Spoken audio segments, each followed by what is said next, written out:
मुंबई की हलचल भरी सड़कों में एक ऐसे व्यक्ति का जन्म हुआ जिन्होंने नेतृत्व, नैतिकता और परोपकार की नई परिभाषा गढ़ी। यह है रतन टाटा की प्रेरणादायक जीवन यात्रा, जिन्होंने उद्योगों को बदला और लाखों लोगों की जिंदगियों को बेहतर बनाया। रतन नवल टाटा का जन्म 28 दिसंबर 1937 को बॉम्बे, अब मुंबई में हुआ था। उनके पिता नवल टाटा और माता सूनू टाटा थे।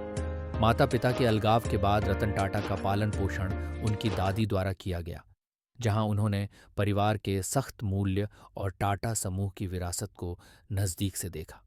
हालांकि उनका बचपन विशेषाधिकार से भरा था, लेकिन चुनौतियों से अछूता नहीं था। मुंबई में अपनी स्कूली शिक्षा पूरी करने के बाद रतन टाटा अमेरिका के कॉर्नेल यूनिवर्सिटी गए, जहां से उन्होंने 1962 में आर्किटेक्चर में डिग्री हासिल की। इसके बाद उन्होंने हार्वर्ड बिजनेस स्कूल से एडवांस मैनेजमेंट प्रोग्राम किया।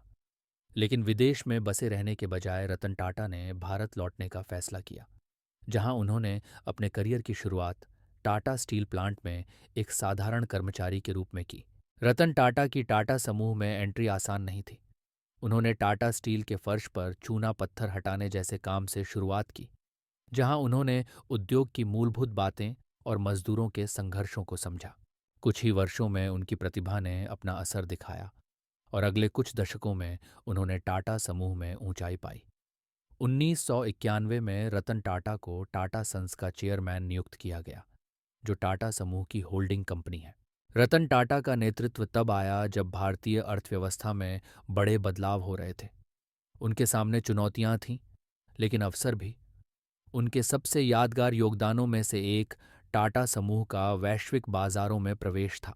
रतन टाटा के नेतृत्व में टाटा समूह ने Tetley tea, Jaguar, land rover और कोरस स्टील जैसी कंपनियों का अधिग्रहण किया, जिससे टाटा एक वैश्विक शक्ति बन गया। लेकिन रतन टाटा का दृष्टिकोण केवल व्यापार तक सीमित नहीं था, वह भारत को बदलने के लिए था। रतन टाटा की यात्रा का एक यादगार हिस्सा ऑटोमोबाइल सेक्टर में उनका कदम था। टाटा इंडिका, भारत की पहली स्वदेशी कार, उनके नेतृत्व में लॉन्च हुई। लेकिन उनका सपना इससे भी बड़ा था। 2008 में उन्होंने टाटा नैनो को लॉन्च किया, जो दुनिया की सबसे सस्ती कार थी, जिसका उद्देश्य हर भारतीय परिवार को परिवहन सुलभ बनाना था। हालांकि इसे वाणिज्यिक चुनौतियों का सामना करना पड़ा, लेकिन नैनो रत्न टाटा की नवाचार और जन सेवा के प्रति प्रतिबद्धता का प्रतीक थी। कारोबार के बाहर रतन टाटा हमेशा समाज को वापस देने में विश्वास रखते हैं। टाटा कंपनियों के मुनाफे का 60% से अधिक हिस्सा चैरिटेबल ट्रस्ट्स में जाता है, जो शिक्षा, स्वास्थ्य सेवा और ग्रामीण विकास परियोजनाओं को समर्थन देता है। चाहे अस्पतालों का निर्माण हो या अग्रणी शोध को वित्त पोषित करना, रतन टाटा की परोपकार ने लाखों जिंदगियों को प्रभावित किया है। वह केवल एक व्यापारी नहीं, बल्कि दिल से एक मानवतावादी हैं।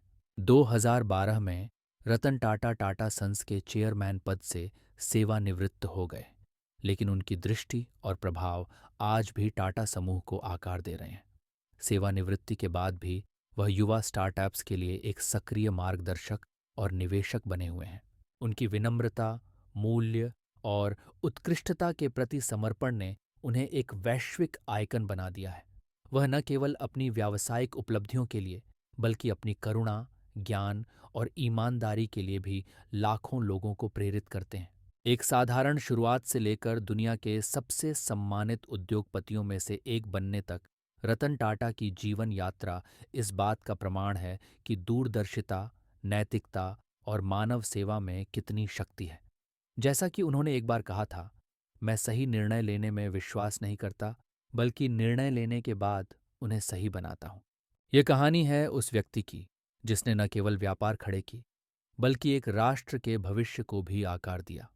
रतन टाटा, एक प्रतीक, एक नेता, एक विरासत। Thanks for watching this video. Please like and subscribe our page and comment.